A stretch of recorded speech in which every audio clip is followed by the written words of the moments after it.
네, 안녕하십니까. 좀 덥습니다.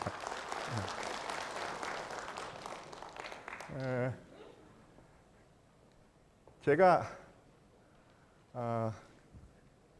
가끔 이런 모임에도 나가서 여러 곳에 가서 말씀드릴 수 있는 기회가 많이 있었습니다만은 오늘 여러분들을 배웠고 보니까 매우 감사하고 특히 이 자리가 매우 의미 있는 자리로 생각되어서 저로서는 매우 기쁜 마음입니다. 이 자리는 누르제 선생이 이 담양부사로 계셨던 자리입니다.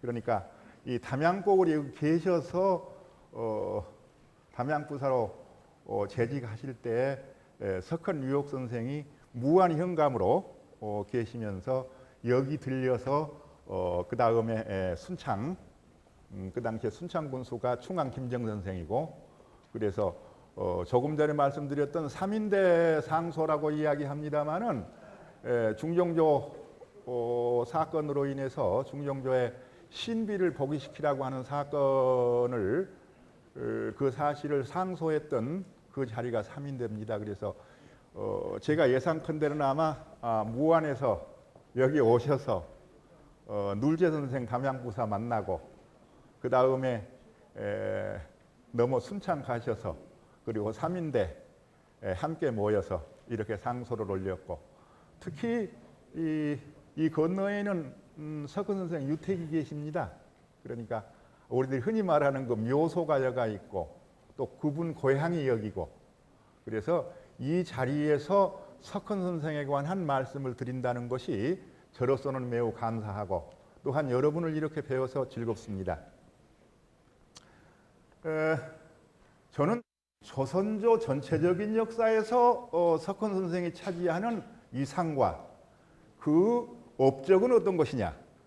우리가 일반적으로 생각할 때 개개인에 있어서 하나의 업적과 의식을 얘기하기는 쉽지만은 조선조 전체적인 역사에서 석헌 선생이 어떠한 업적을 남겼으며 석헌 선생께서 우리들에게 무엇을 가르쳐 줬느냐 이것을 차례대로 설명을 드리고자 합니다. 석헌 선생이 계셨을 시기는 성종 18년에서부터서 중종 14년 사이입니다. 그런데 석헌 선생은 중종 2년에 사림으로서 제야에 묻혀 있는 이곳에 있어서 사림으로서 과거에 장원급제해서 중종 조정에 나타났습니다.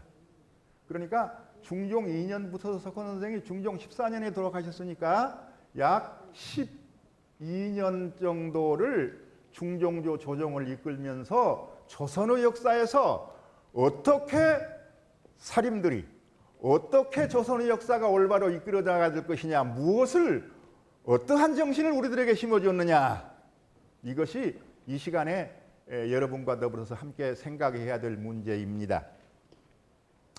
이렇게 말씀드린다면 먼저 중종조 초년 중종 2년부터서 중종 14년까지의 그 시대적인 배경 중종조 시대가 열리기까지에 있어서의 조선조의 사상과 의식은 어떠한 과정을 통해서 거기에 이르렀으며 중종조 그 시대에는 어떠한 환경에 이르렀기 때문에 석헌 선생은 어떠한 정신으로서 그 시대를 구하고자 했던가 이것을 역사적인 배경과 사상적인 발전 과정을 통해서 석헌 선생에 이르기까지의 과정을 우리가 좀 더 구체적으로 접근해 봤으면 하는 것이 제 생각입니다. 조선조 역사 전체적으로 보면은 크게 이야기하면은 유학사상, 좀 더 구체적으로 말하면은 성리학이라고 할 수 있고 또한 주자학이라고도 말할 수 있습니다. 그런데 조선조 초기에 있어서의 사상적인 특징을 보면은 고려 말기에 수입되었던 주자학이 조선조가 성립함으로 해서 성리학의 가르침, 다른 말로 말씀드리면 주자학의 가르침을 그 시대에 어떻게 수용해서 그 정신을 어떻게 받아들여서 그 시대를 대처할 것이냐 하는 문제가 상당히 중요한 과제로 작용했던 겁니다. 그것이 그 시대에 처해 있는 선비들로서 원칙과 예절과 근본 정신을 중시할 것이냐, 그렇지 않으면 실리를 중시할 것이냐, 그 시대 상황을 중시할 것이냐 하는 문제에 대한 고민이었습니다. 그것은 왜 그러느냐? 고려가 멸망하고 조선조가 이렇게 서지 않습니까? 그때 선비들이 취해야 할 자세와 태도는 무엇이냐? 신하로서는 마땅히 고려조를 위해서 자기가 섬겼던 임금에게 충성을 다해서 목숨을 바치는 것이 올바른 도리인데, 새로운 신흥 조선을 위해서 백성들을 구제하고 새로운 나라를 세운 것도 또한 실리로 볼 때에는 하나의 의미가 있는 것이다. 그래서 원칙을 취하느냐, 그렇지 않으면 현실적인 실리를 취하느냐, 이것이 조선조 건국 과정에서 선비들에 있어서의 중요한 하나의 과정이었습니다. 그런데 실제로 그것은 조정에 있어서의 대신들의 문제이기도 한 것입니다. 그래서 알다시피 우리가 포은 정몽주 같은 경우는 고려조를 위해서 원칙을 지키는 것이 중요하다, 그래서 충절을 바쳤고, 삼봉 정도전 선생 같은 경우는 새로운 나라를 세우는 것이 더 유익하다, 실리를 취한 것이다. 그래서 원칙과 실리의 문제가 대두되었는데, 그때 건국에 참여한 사람들은 이른바 조선조의 개국공신이 된 겁니다. 그 이후에 단종 찬탈이 있었을 때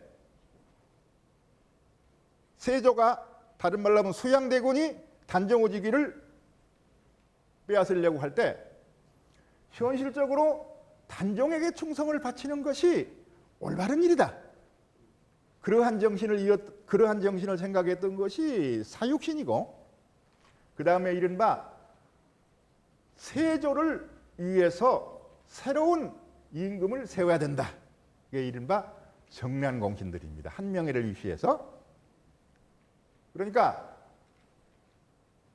그 둘의 정신, 그것 또한 위로 올라가 보면은 개국공신의 정신과 세조 찬탈의 정신은 맞닿아 있는 것이고, 포은 정몽주의 정신과 사육신의 정신은 맞닿아 있는 것입니다. 그런데 우리가 여기에서 석헌 유옥 선생을 이해하는 데 있어서 중요한 관점은, 그 당시에 사육신의 한 사람이었던 유성원 선생이 누구냐? 바로 석헌 선생의 할아버지와 육촌 사이입니다. 그러니까 석헌 선생의 아버님이 문자 표자고 그 할아버님이 인자 흡자인데, 그 양반하고 육촌 사이인데, 육촌 사이면 요즘 말해서 댁내간이라고 그러죠. 옛날에는 팔촌이 한 집안에 사니까. 그래서 그 피화를 입고 남쪽으로 내려와서 순창에 정착하고, 석헌 선생의 아버님 문자 표자가 이쪽에 창평으로 이사를 오셔가지고 석헌 선생이 태어난 겁니다. 이렇게 보면은 이제 석헌 선생의 학문적인 배경과 의식적인 배경은 어디에 닿아 있느냐? 포은 선생의 절의정신과 사육신의 충성의 정신을 이어서 이 지역에서 사림으로서, 사림이라고 하는 새로운 의식을 가지고 이 지역에서 출생이 이루어진 겁니다. 이제 사림이라고 하는 말은 무엇이냐?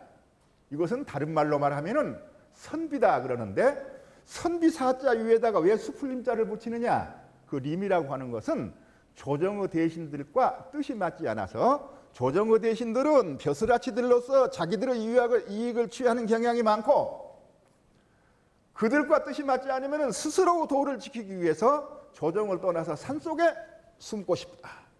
그래서 산속에 들어가서 자기의 도를 찾는다. 다른 말로 말하면 자기의 새로운 의식과 도로서 올바른 길을 가기 위해서 산속에 숨은 사람을 사림이다, 또는 살림이다, 산속에 들어있으니까. 그렇기 때문에 아시다시피 포은 정몽주 선생이 피살을 당하니까 야은이 금오산에 들어가 숨었죠. 그 계통을 이어받아 가지고 조선조에 이른바 도통이 정립되어서 내려온 겁니다. 그러면 중종 2년 석헌 선생이 장원급제를 해서 조정에 들어갔는데 그때가 21살에 장원급제를 했는데 이제 21살에 장원급제를 했다고 한다면 얼른 생각해 볼 때 그 당시에 성균관 유생들도 많고 또 조정 대신들의 자제들도 많고 그 기라성 같은 많은 경쟁자를 물리쳐 가지고 조정에 입성을 했다. 그러면 얼른 생각할 때 그 의식과 그 머리가 어떤 정도였느냐 이제 우리가 미루어 짐작할 수가 있는 것입니다. 그런데 석헌 선생이 조정에 이렇게 들어가서 그 당시에 있어서 조정의 사정은 어떠했느냐, 이제 중종조 조정의 형편과 석헌 선생이 중종조 조정에 들어가서 그들과 어떠한 관계를 유지하면서 그들하고 갈등하고 대립하고 이른바 중종조의 중시되었던 살림의식을 어떻게 심고 조선의 역사를 어떻게 이끌고자 했느냐, 이제 이 점을 좀 구체적으로 좁혀서 여러분에게 말씀드리고자 합니다. 그러면 먼저 중종조 조정 그러면 이제 중종대왕을 우리가 생각해야 되겠죠? 그런데 역사적으로 보면은 우리가 조선조 건국이 막 되어서는 이른바 말 위에서 천하를 얻은 것이지요. 그 양반은 무부니까 무사니까 세종조에 와가지고는 세종조에 나라를 다스릴 수 있는 기초를 많이 닦았고 이제 중종조에 있어서는 새로운 이념을 정립할 시기였습니다. 다시 말하면 나라를 어떻게 다스리느냐, 그 이념을 정립하는 그 시기가 중종조였는데 그 이념이 어디서 나왔느냐, 결론적으로 말하면 그것은 신진사림의 정신에서 백성을 위한 통치를 이루는 데 있었고 그 백성을 위한 정치를 맨 먼저 부르짖었던 것이 석헌 선생이었다. 그래서 이제 그 문제가 어떻게 맞닿아 있느냐, 이걸 지금부터 풀어나가겠습니다. 아시다시피 우리가 중종반정을 일으킵니다. 9월 초 이튿날이 이제 중종대왕이 이제 등극을 하죠. 이른바 전국공신이라고 하는 사람들이 했던 일들이 어떤 일들이냐, 이것을 역사적으로 보면은 석헌 선생이 전국공신들을 왜 규탄할 수밖에 없었느냐, 이 점을 알게 됩니다. 맨 먼저 이제 어떻게 하면은 중종대왕을 자기 마음대로 손아귀에 넣을 것이냐, 그래서 박원종이가 맨 먼저 생각한 게 쫓아낸 신비 대신에 왕비를 누구를 앉힐 것이냐, 중전마마를 누구를 앉힐 것이냐. 그래서 여러 가지로 배우자를 물색을 하기 시작합니다. 그런데 마땅한 교수가 없었는데 마침 윤여필이 딸이 있었단 말이에요. 이른바 그분이 역사에서는 장경황후라고 그러고 장경황후 윤씨라고 그러는데 그 윤여필이 딸이 누구냐? 윤여필이는 박원종 여동생 남편입니다. 그러니까 여동생 남편을 매제라고 그럽니까? 매제가 된단 말이에요. 그러니까 윤여필이는 박원종 보고 뭐라고 그래요? 처남이라고 그러겠죠. 윤여필이 딸의 입장에서 보면은 박원종이 뭐가 되고 여숙부가 되지 않겠어요? 여숙부가. 그걸 갖다가 수건으로 봉해가지고 중종 부인으로 삼습니다. 그러니까 중종 입장에서 보면은 박원종이가 처여숙부가 되잖아요. 그러니 중종 입장은 꼼짝을 못하지요. 그래도 마음이 안 풀리니까 그 당시에 중종이 가까이 지냈던 경빈박 씨가 있습니다. 나중에 복성군 미를 낳고 나중에 인종대왕을 저주해가지고 서쪽 처만 밑에다가 쥐를 매달았다가 이른바 소위 말하면은 불탄 쥐를 매달아 작서 사건을 일으켰다 해서 죽어갔던 그 사람이 경빈박 씨입니다. 근데 경빈박 씨가 상주 산골에 사는 박수림이라고 하는 사람 딸인데 박원종이가 경빈박 씨를 자기 양녀를 삼아버립니다. 그러니까 중종 입장에서는 양녀 아버지는 아버지지만 어떻게 되겠어요? 쟁이는 쟁인 아닙니까? 그래도 마음이 불안했던가 공신들 가운데서 딸 있는 사람을 내라. 그래서 홍경주라고 하는 사람이 공신 3등인데 그 공신 3등을 차지했던 홍경주라고 하는 사람 딸이 하나 있는데 홍경주가 말을 못 꺼내거든요. 왜 그러냐? 딸이 있기는 있는데 표현이 죄송합니다. 그러니까 첩자식이라는 거예요. 서녀. 그래서 상식적으로 생각하면은 왕실로 천거를 하는 부인이 그 당시에는 정실 부인과 부실 부인이 확실한 구분이 되어 있는 사회였는데 감히 서녀를 왕실로 보낼 수가 없는 그런 것인데 박원종이 뭐 상관이 있느냐? 보내라. 그래서 완전히 왕실을 지배하고 그 다음에 반정을 했을 당시에 이른바 반정 공신들을 새롭게 공신을 책봉을 했는데 그 공신을 책봉한 걸 역사에서는 전국공신이라. 그래서 전국공신을 이렇게 자기들끼리 그래서 그것을 맡은 사람이 성희한인데 성희한이 유자광이한테 그 일을 맡겼습니다. 그런데 유자광이는 알다시피 이 부윤을 지낸 유규라고 하는 사람의 서자인데 그 유자광의 역사를 보면은 한 시간을 이야기해도 부족할 겁니다. 그 유자광이가 무오사화를 일으키고 이제 성희한을 찾아가지고 반정대열에 끼어들었는데 유자광이가 공신을 쓰면서 자기가 하면서 박원종한테 뭐라고 그러느냐? 나는 전조의 공신이니까. 전조의 공신이라고 하는 말은 무슨 말이냐 하면은 이시의 반란 때 그 사람이 나가가지고 공신이 됐습니다. 그러니까 그것을 이제 직접적인 문제하고는 관련이 없으니까 제가 생략하겠습니다만은 내 대신에 우리 아들을 써주라. 그러니까 그러라고 그랬거든요. 근데 내가 그러면 명단을 쓰겠습니다. 써라. 그래 옆에서 명단 부른 사람이 차근차근 불러나가다가 유자광이 차리가 돼서 지금 아들 이름을 부르는데 유자광이를 차마 빼올 수가 머뭇머뭇하고 있으니까 자기가 자기 이름을 지가 써거든. 그러니까 다른 사람들이 박원종이가 유자광이 껴에 넘어가 버렸다. 그래서 부자가 공신이 된 거예요. 그러니까 그 뒤부터서 공신이 우리 친척도 넣겠다, 너도 넣겠다, 나도 넣겠다. 그래서 87명을 처음에 책정했던 것이 공신이 더 늘어나고 117명이 된 겁니다. 이제 그와 같은 상황에서 중종조 조정이 출발하고 있을 때에 신진사림으로서 석헌 선생이 조정에 입성이 된 겁니다. 우리들이 중종시대의 사림이라고 하는 말, 사림정치라고 하는 말, 도학정치라고 하는 말을 많이 쓰지만은 실제로 중종 2년에 최초로 중종조 조정에 신진사림을 대표해서 장원급제에서 나타난 분이 누구냐? 석헌 선생이고 그분이 바로 이고장 출신이고 이분이 이제 조정에 들어갈 당시에는 조선조에 있어서의 포은 선생의 절의정신과 사육신의 정신과 사림의지를 가지고 들어가서 아까 말씀드린 전국공신들하고 마주 앉았으니 그때 석헌 선생은 어떠한 생각을 가졌을 것이며 어떻게 이 나라를 바로잡아야 될 것인가? 여기에서 우리들은 그 구체적인 내용을 미루어 짐작할 수 있을 뿐만 아니라 그 당시에 석헌 선생이 어떻게 처신해야 될 것이냐?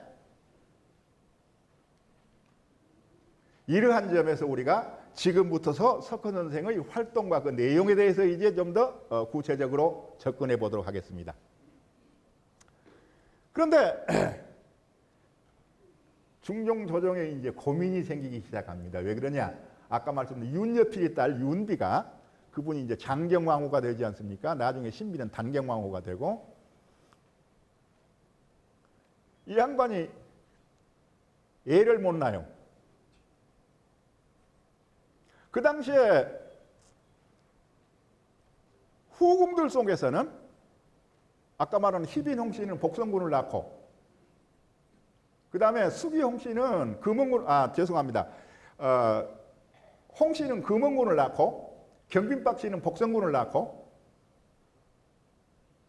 다시 말하면 금원군이 누구냐 하면 아까 홍경주 외손자가 금원군이고, 그 다음에 복성군은 박원종, 양녀, 경빈박 씨가 복성군을 낳고, 그래서 아들들이 자꾸 태어나는데 중종 6년에 겨우 가서 딸이 하나 나왔는데 그게 효혜공주입니다.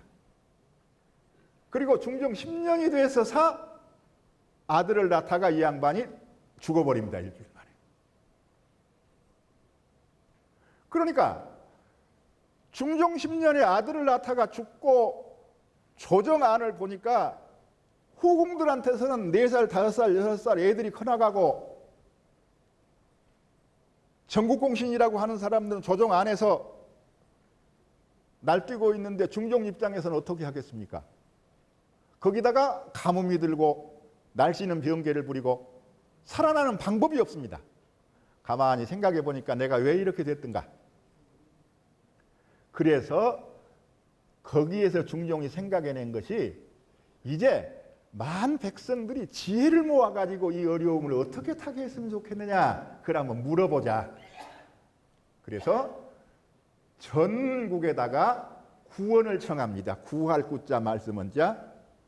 그런데 구원의 제도는 옛날부터 있었습니다. 나라가 어려우면은 백성들한테 어려움을 청해서 물으면 백성들이 거기에서 대답을 합니다. 지금 나라가 이러이러한 점이 어려운 것인데 내가 생각하기에는 이것부터 잘못된 것이다. 이것부터 고쳐야 된다. 그때가 중종 10년 을해년입니다. 그때 유옥 선생이 무한현감으로 계셨고, 아까 말씀드린 박상선 선생이 여기 담양부사, 그 다음에 충암 김정 선생이 순창군수. 그런데 박상선 선생은 지금 오늘 말씀 석권 선생님과 13살이 유이십니다. 연상이십니다. 그래서 무안에서 여기까지 오셔가지고 석권 선생이 3인대에 가가지고 이 당시 중종, 현재 우리 임금이 무엇이 잘못됐느냐, 그것은 결국은 반정공신, 전국공신이라고 하는 사람들이 처음부터서 자기의 사익을 위해서 신비를 몰아내고, 전국공신이라고 하는 사람들이 모든 직위와 권력을 차지하면서 자기 사사로운 욕심을 부려서 조정을 지배하고 있으니, 먼저 그들을 처벌하고 그들이 몰아낸 신비를 다시 복위시켜서 조정의 질서를 올바로 세우는 것이 가장 급한 문제다. 이것을 우리들이 뜻을 모아서 상소를 해야 되지 않겠느냐. 그래서 순창 3인대에서 올린 상소가 청복 고비 신시소, 요청한다는 청자, 회복한다는 복자, 회복하기를 청한다. 누구냐? 고비, 옛날 부인. 그 당시에는 신씨지요. 이제 중전마마가 아니니까 신씨를 회복하기를 청하는 상소문을 올린 겁니다. 그런데 그 당시의 조정 형편은 전국공신들 내지 조정 대신들이 전부가 다 훈구 대신들이 주장을 하고 있었고, 실제로 있어서의 사림이라고 하는 사람들은 조정 안에서 힘을 쓰지 못하고 있을 그 당시이기 때문에 이 상소가 올라가면은 이분들은 목숨을 부지할 수가 없다. 죽음을 각오하고 그 상소를 냈던 겁니다. 여기에서 우리가 중요한 문제를 생각할 수 있습니다. 이제 중종조에 이르기까지, 중종조에 딱 도착이 되면은 그 이전까지는 조정 안에서 있어서의 조정 대신들과의 문제였습니다. 그 문제는 뭐냐? 아까 말씀드린 사육신과 정난공신들, 이것은 조정 안에서 문제였죠. 지금 석권 선생은 선비로서 제야의 입장에서 지방 수령으로서 조정의 잘못을 지적한 겁니다. 이와 같은 상소가 올라가자 조정에서는 그 당시까지 흩어졌던 사림들 모두가 다 이 세 분 선생이 올린 상소에 대해서 옳다. 저들이 틀렸다. 이와 같은 의식들이 싹트게 된 겁니다. 그러면 이제 그 상소 이후의 전말은 조금 이따 말씀드리기로 하고, 이와 같은 의식을 가지고 조선조 중종조 2년에 과거에 합격하고 조정에 섰던 류옥 선생은 어떤 의식과 어떤 생각을 가지고 나라를 이끌고자 했느냐, 이제 이 부분을 좀 더 구체적으로 접근해 보고자 합니다. 실제로 류옥 선생이 10여 년 동안 조정에 계셨지만 실제로는 크나큰 높은 대신이 되었던 것도 아니고 하나의 선비로서 굳은 의지를 가지고 조정의 잘못을 지적하고 이끌어 나갔던 것인데, 맨 처음 석헌 선생이 22살에 조정에 막 들어가서 받은 벼슬이 경연검토관입니다. 근데 경연검토관이란 건 뭐냐? 임금님하고 같이 앉아가지고 경연에서 역사서와 경서를 읽어가면서 이것이 잘 됐다, 이것이 잘못됐다는 것을 지적하고 그와 같은 내용들을 우리가 어떻게 교훈 삼아서 현실을 타게 할 것이냐, 예? 이러한 조정을 해서 논의하는 자리인데, 막 처음 받은 경연검토관이라고 하는 직책에서 중종 임금에게 말합니다. 임금이 아무리 바쁘더라도 경연은 빼지 마십시오. 지금 현재 조정에서는 홍경주라고 하는 사람이, 아까 말씀 희빈홍 씨 아버지지요, 홍경주라고 하는 사람이 개인적인 사사로운 권력을 이용해가지고 사익을 취하고 있으니 그것을 바로잡으시오. 그것은 바로 전국공신이라고 하는 사람들의 횡포를 공격하는 맨 처음 첫 마디가 된 겁니다. 그 다음에 중종 13년에 이르러서 선생은 이야기합니다. 지금 가난한 사람은 송곳을 꼽을 만한 땀대기도 없는데 부자들은 논과 밭이 연이어서 헤아릴 수 없는 많은 땅을 가지고 있습니다. 그러니 먼저 농토를 소유하는 것을 제한하는 한전제를 실시합시다. 그 다음에 한전제를 실시한 다음에 많이 못 갖게 하면은 고루 가져야 되겠죠? 그래, 균전제를 실시하자. 그런데 한전제와 균전제라고 하는 말이 우리나라 조선의 역사에서 어떻게 그 말이 나오게 됐으며 그것이 조선의 역사에서 간직하는 가치와 의미는 무엇이냐, 이것을 우리가 깊이 생각할 필요가 있습니다. 그 당시 실제로 가장 많은 토지를 간직한 사람은 공신들입니다. 아시다시피 공신의 책봉이 되면은 단순히 이름만 공신이 아니고 토지와 농토를 주고 노비들까지 주어가지고 많은 재산들을 그들에게 불리게 한 겁니다. 그러니까 공신들이 전부 지배하고 있는 조정 대신들이 그 많은 토지를 가지고 있기 때문에 백성들은 한 평의 땅도 갖지 못하고 있으니 더 이상 못 갖게 합시다. 그 말은 다른 말로 말하면은 전국 공신들의 경제권을 제재합시다, 그 얘기입니다.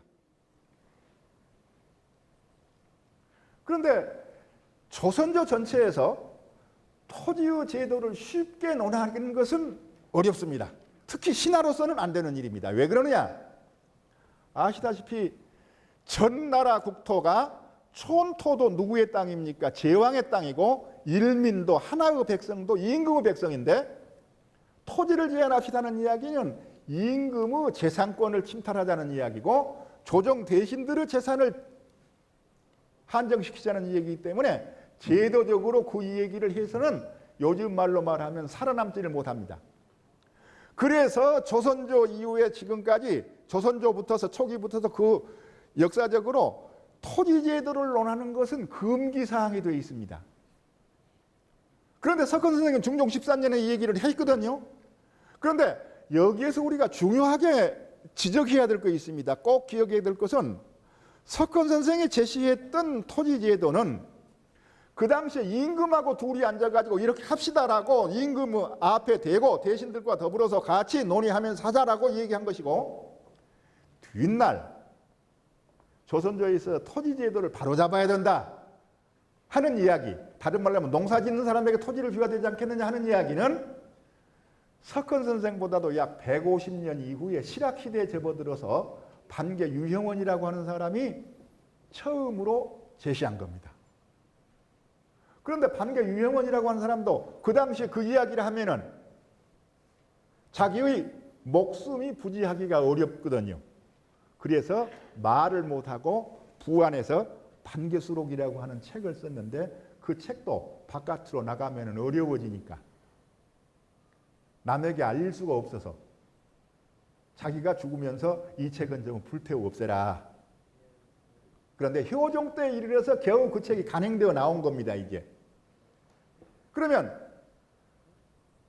선생 이후에 토지제도를 논하는 것은 임금하고 더불어서 제도를 논한 것이 아니라 시골 숨어있는 첩첩산중에서 아무도 모르게 숨어 앉아가지고 토지제도를 논한 것이고, 선생은 임금과 당당히 맞서서 그 당시에 전국 공신들이 가지고 있는 그 많은 재산을 이대로 둬야 될 것이냐, 이것을 제한시켜야 된다, 이렇게 얘기한 겁니다. 이것이 선생다운 점이고 조선조에 있어서의 경제제도, 다른 말로 말하면 전국 공신들이 지배하고 있는 그 전횡을 저지시키고 새로운 제도로서 백성들을 구해야 된다. 선생은 하나하나를 조정해서 명령된 것이 시골에까지 제대로 가느냐 안 가느냐 일일이 점검하고 일일이 확인했습니다. 선생이 여기 고향에를 돌아갔다가 다니러 왔다가 화순을 가는데, 화순 현감이 최몽석이라고 하는 사람인데 그 사람이 백성들을 탄압하다 7, 8명의 양민들을 죽였는데 그 사건이 조정에 알려지니까 경찰관이라고 조정에서 파견하는 내용을 확인하려고 하는 유지 경찰관을 보냈는데 그 사람이 오익념이라는 사람입니다. 그런데 와가지고 최몽석이를 처벌하고 잡아가기는커녕 밤중에 너 도망가 버려라. 그러니까 선생이 여기 지나가다 보니까 백성들의 원성이 자자하거든요. 조정에 들어가자마자 화순 현감 최몽석이는 유지 경찰관이 풀어줬다. 당장 잡아들여서 징치를 하라. 선생들이 백성들을 사랑하고 위민의 정치, 백성을 위한 정치를 펴는 것은 어느 곳에 있어든지 간에 한순간도 한시간도 변함없는 생각으로 백성들을 위해서 노력을 하고 힘썼던 겁니다. 그 예증을 들자면 하나둘이 아니지만은 대략 대표적인 것만 몇 가지 들자면은 그 당시에는 수사들이, 병영을 관리한 해안을 지키는 수사들이 함부로 사사로이 둔전을 개척해서는 안 되는데, 저 밑에 가면은 남쪽에 두산도라고 하는 곳이 있다. 그 두산도라고 하는 곳이 있는데 거기 가면 수사들이 수군들을 동원해가지고 밭을 개가내고 사익을 취한다. 그것을 당장 중지시켜라. 이런 것들은 내직에 계셨을 때 이 얘기고, 바깥에 아까 말씀드린 함경북도 평사로 가가지고 이 양반이 5가지의 상소 조목을 올리는데 그 맨 처음이 뭐냐? 상소의 맨 처음이 함경북도 평사에 와서 보니까 군적이 등록도에 있는 인원수하고 실제로 점검해본 인원수하고 맞지가 않다. 그러니 실제로 있는 인원수를 군적대로 보충을 해서 제대로 올바른 군대가 운영되도록 해라. 두 번째, 가까울 수령들이 백성들을 탄압해가지고 농사 짓는 채를 빼앗는다. 그렇게 하지 말고 농사를 지어가지고 곡식을 기르도록 해야 국력이 나오지 않겠느냐. 그것을 금지시켜라. 지금 현재 세 번째, 병농일치라고 이야기하는데 그 병농일치는 농사 지면서 나라 지키고 나라 지키면서 농사 짓고 그러는데, 그 군대를 부리는 사람이 개인적으로 군사들을 갖다가 자기의 영농을 시키고 시간을 뺏어가지고 많이 괴롭히고 있으니 이것을 금지시켜라. 그 다음에 네 번째 중요한 문제는 조정에서 사치를 금해라. 근데 얼른 생각하면 조정에서 사치를 금하는 것하고 함경북도 평사에서 나라 지키는 것하고 상관이 없을 것 같지만 거기에는 중요한 까닭이 있었습니다. 함경북도에 가면은 그 당시에 특산품이 뭐냐 하면은 담비가 있는데, 날담보라고 있잖아요. 날담보. 그 담비가 있는데 그 담비 꼬리가 아주 예뻐서 그것을 관자놀이에다가 관에다가 붙여가지고 사치하느라고 거들먹거리고 그 가죽을 갖다가 방석에다가 깔고 그래서 그쪽에 있는 수령들이 근무하면은 부임하면은 조정에 있는 대신들이 담비 잡아 올려라 그래가지고 편지가 산더미처럼 쌓이고 있다. 조정에서 사치를 금해야 그와 같은 폐습이 없어지지 않겠느냐. 마지막 다섯 번째는 호포 제도를 없애라. 호포는 우리가 알다시피 군대에 가는 것을 대신해서 배로 바치는 세금이 호포잖아요. 이게 이와 같은 것들을 건의를 해가지고 조정 전체를 올바로 이끌려고 했던 겁니다. 그런데 이러한 정신을 가지고 조정을 올바로 이끌어 나가려고 한 석헌 선생의 생각, 그 의식은 어떤 의미를 지니느냐? 보십시오. 이 전에 있었던 정치는, 석헌 선생 이전에 있었던 정치는 조정 대신들을 위한 정치, 다른 말로 말하면 지배자, 통치자, 윗사람을 위한 정치였는데 석헌 선생에 이르러서 비로소 백성들을 위한 정치.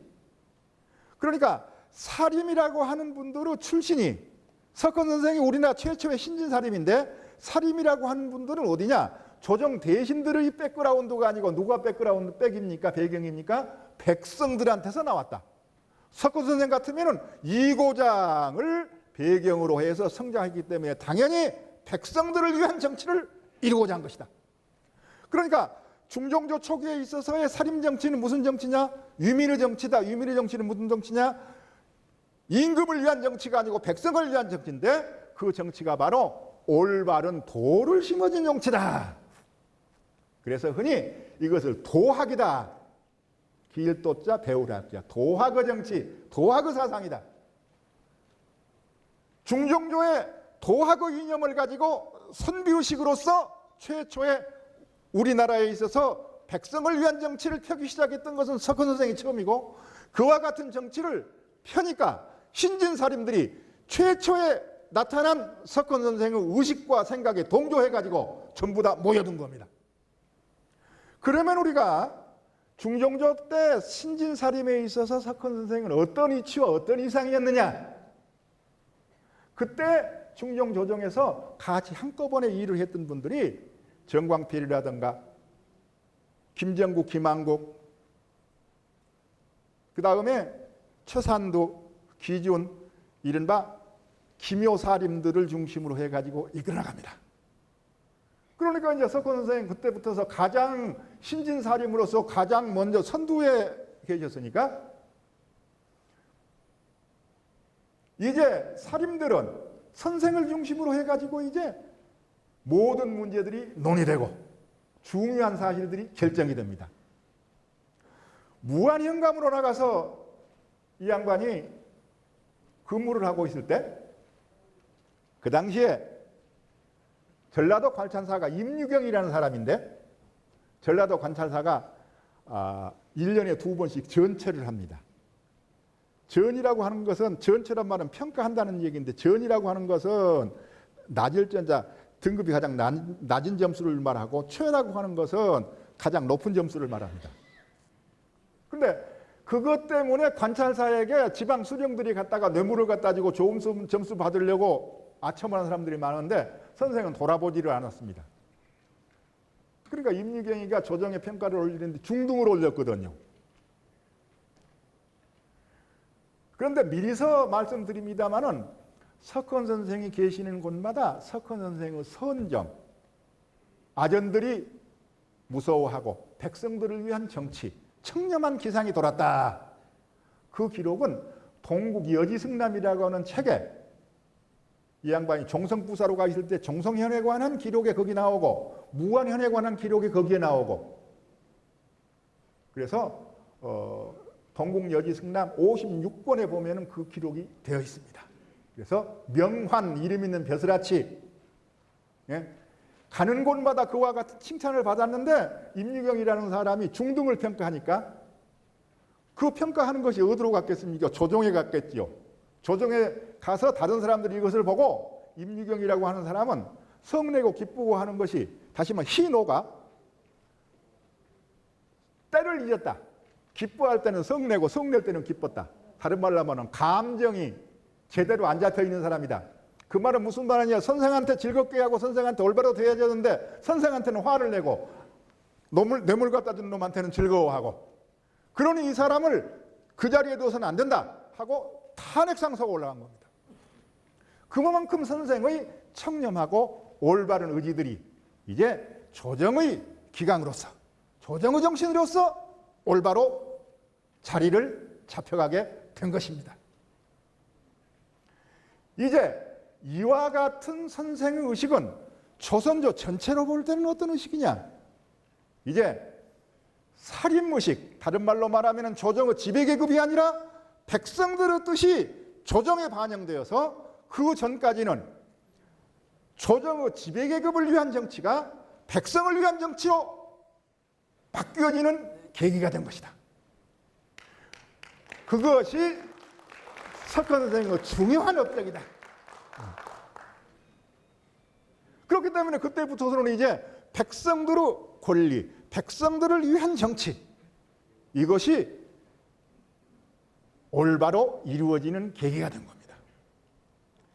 이러한 생각을 가지고 석헌 선생은 일찍부터서 학문을 닦았는데, 그 학문 가운데서 가장 중요한 게 석헌 선생은 그와 같은 조정의 정치에 있으면서도 그분이 생각했던 것은 오로지 조정의 정치에 얽매인 것이 아니라 그 학문의 문학 세계는 온 천하를 움직일 수 있는 도의 세계, 우주와 천하를 지배할 수 있는 의식으로서 글을 쓰고 시를 짓고 했던 겁니다. 그러면 이제 선생이 돌아가실 때가 중종 14년 3월인데 전라도 관찰사 이연호라고 하는 사람이 조정에 장계를 올립니다. 이 양반이 마지막 벼슬이 종성부사였는데 전 부사 유아무개가 돌아갔는데 이 양반을 치상 추릴 돈이 없다. 옷 한 벌 쌀을 남길 돈이 없는데 조정에서 부의를 해가지고 장례를 치내면 모시면 어떻겠느냐. 그러니까 중종이 이야기합니다. 그 사람은 자기 몸을 가리지 않고 오로지 나란 일만 힘썼는데 이제 이렇게 죽었다고 하니 내 마음이 슬프다. 당연히 부의를 하고 치상을 후하게 치려라. 선생은 오로지 백성들을 위한 정치를 폈고 자기 자신을 위해서 죽으면서까지 옷 한 벌 입고 갈 수 있는 그러한 재력 하나를 남기지 않고 백성들을 위해서 힘썼던 겁니다.